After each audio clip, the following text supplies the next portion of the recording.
Hi, I'm Richard Burton from the Richard Burton Art Centre, watercolourist on the Yorkshire coast. Again, we're going to do one of our introductory videos just to give you a feel. This time we're going to do a painting of Bempton Cliffs, well actually the view into Bempton village from Bempton Cliffs. It's very seasonal. We're going to have some snow on the ground and we're going to paint a relatively straightforward painting and show you how straightforward it can be. And I want to show you the sort of unlocking the magic of watercolour, but instead of talking about it this time, we're going to actually do it and we're going to show you a painting as we go through. This is a painting sort of similar to the one we're going to do, which shows you the village itself with a bit of a tree, the distant hills, and a sort of the lane that takes you through into the village with a bit of interest with a couple of dog walkers as well. So without further ado, let's get straight in and let's get painting. Now this is my palette that we're going to use. It's a nice tin palette with some nice mixing squares which work really well for me. The colours we're going to touch on today are going to be lemon yellow, burnt sienna, ultramarine blue, cobalt blue, and a little bit of cadmium red and yellow ochre. They're going to be the essential colours that we're going to use. The colours I'm using here are Schminke Holbein colours. This is my commercial palette. When I'm painting on the classes, I tend to use Daler-Rowney. They're good as well. They're just a little bit less expensive than these, that's all, but they are very durable and versatile paints. I'm going to use 3 brushes. For today, I'm going to use a squirrel haired brush, which is great. It's a big bulbous brush, holds water, comes to a point, and really is great for washes. I'm then going to use a larger brush for doing some of the larger detailed brush. This is a Skoda brush. It's got a nice bulbous element and does come to a point as well. It's more of a traditional watercolour brush. And then I've got a Skoda solid, a bit like a rigger really. It comes to a very fine point. It's a bit more bulbous than the rigger, and that works really well for me for putting detail in and putting the final sort of touches really in that sense. So those are the 3 brushes and that's the materials. This is the paper that I'm using. It's a 300 gram paper, which is a knot surface. So it's got a little bit of texture on it. I've taped it down, as you can see. I haven't wet it to stretch it at all. It will hold water quite well. And for what we need today, it doesn't need pre-wetting. As a resource, well, when I'm teaching, I tend to give out a painting or a photograph, a painting of what I've done, and I also tend to produce a simple structured plan as regards what we're doing. So this takes you through from the drawing, the sketch, and all the different elements: the sky, the distance, the hedging, the mixing, and the finished shadows and the finished details. So it gives you a lesson plan to work to, and this is something that we're probably going to incorporate into our online resources when we get that up and running. Right, so we're now sketching the picture in, and what I've got here is a 2B pencil, which is a nice strong pencil for sketching, works really well for sketching. What we've got is the focal point being the church and the road that leads you towards the church, helped along the line by 2 hedges either side of the road, and this big winter tree that we're going to put in on the left hand side. As we get into the village, you've got the church, and then as we go through the village, you've got 2 lanes that take you out of the village, which climbs out of Bempton into both past 2 windmills, which are unique for Bempton. It says it's got 2 windmills on the hill, and that sort of provides the composition. We're going to add colour, we're going to add some shadow to it and add some depth, but that's in essence the composition.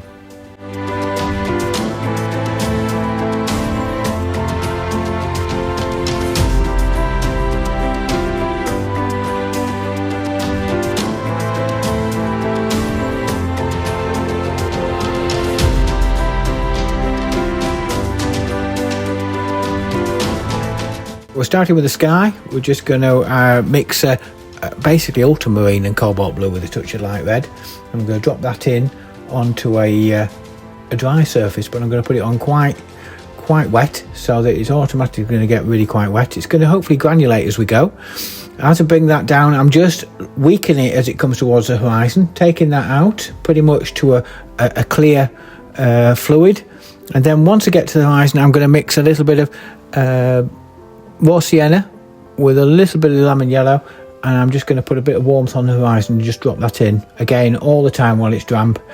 Being careful not to paint for too long, be quite quick so it's all done on that damp surface really. And now once that's done, I'm just going to leave that and let that dry for a moment.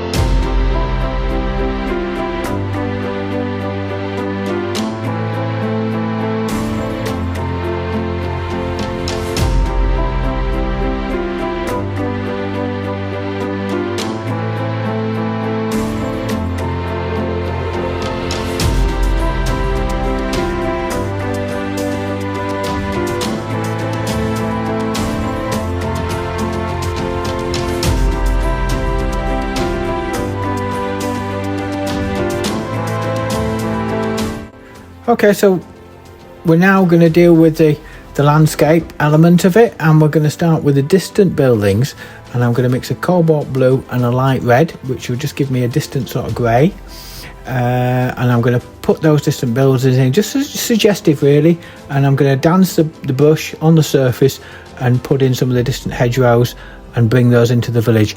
As I come into the village, I'm going to leave some of the white for the rooftops, and then I'm going to utilise some raw umber and burnt umber into the mix and create a bit of a grey, which I'm going to use to give the impression of some of the distant hedges and trees. And that is as simple as it.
Then move into the main tree. That's the main tree with the ivy tree. That's got more raw sienna, a bit of Prussian blue and a bit of cadmium yellow to get that greener feel of the ivy. I work my way up that in with a simple stapling the brush on the paper, and then out of that I've then pulled out some of the darker branches, which are basically ultramarine and burnt umber, and then take those to the top and put the sort of framework, the skeleton of the main tree in place, and then work my way through those and put different branches, obviously going in a range of directions, but they are just a suggestion of the main branches really at that stage.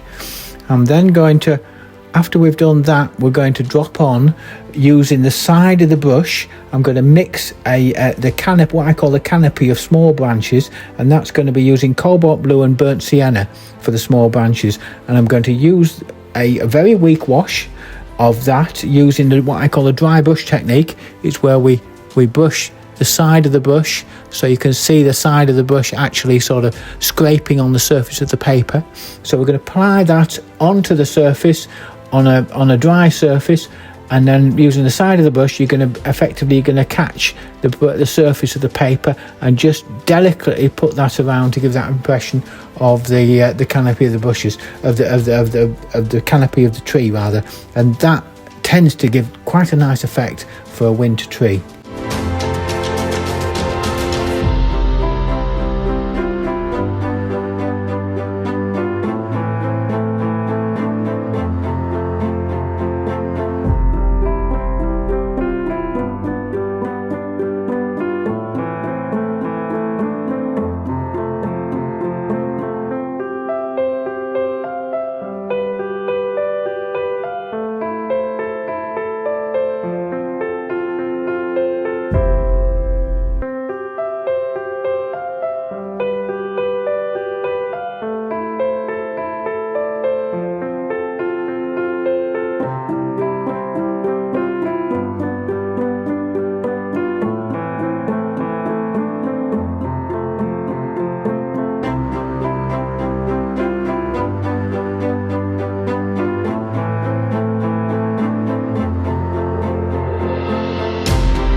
Following on from that, I've then gone and done the main hedge in the centre of the paper using burnt sienna and ultramarine and burnt umber. I've just painted that onto dry, but as I've painted it onto dry, I've dropped in some darks into there, so they just mix into that and give the impression of some depth and a little bit of dark into there. I then put a little bit of a fence line, which is just using the blue and the brown really to get quite a dark, and just put suggestions of the fence line. And then in the foreground, I've given the impression of some of the grasses coming through the snow, and that is really just a little bit of burnt sienna or a little bit of yellow ochre, just to give that a final effect. Again, this is another stage where we just let it dry for a minute or two, and then we'll work on putting the snow and the detail in.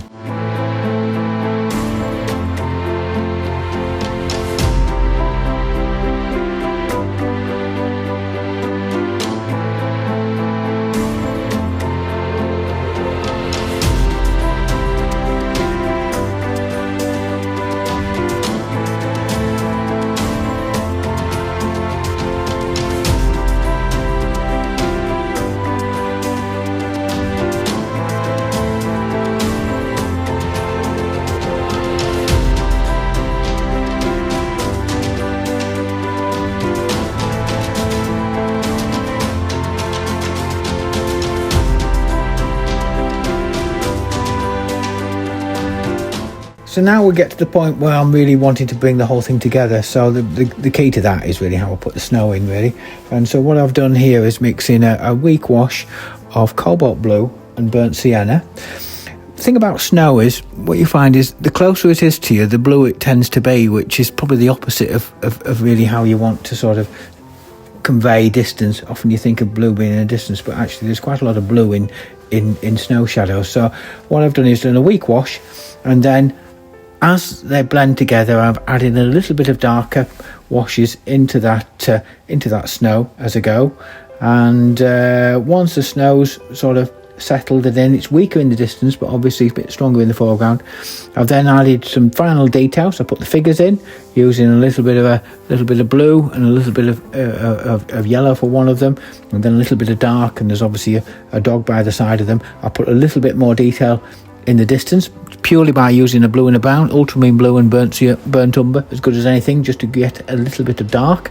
And then I put a bit more dark in the hedges, and I'm going to let it settle, and that's about it. It might need a few more darks, but for a quick, fast and loose painting of a snow scene, that's really all there is to it.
Right, so there we are, the finished painting of Bempton in the snow with a couple of dog walkers.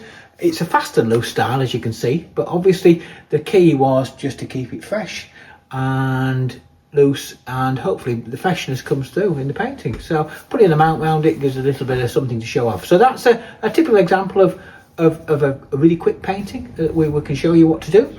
And if you really like what we're doing, don't forget, like and subscribe, and that keeps the algorithms going, and it just keeps our profile going. In the meantime, I want you to put some colour in your life. Let's keep painting together, and bye for now.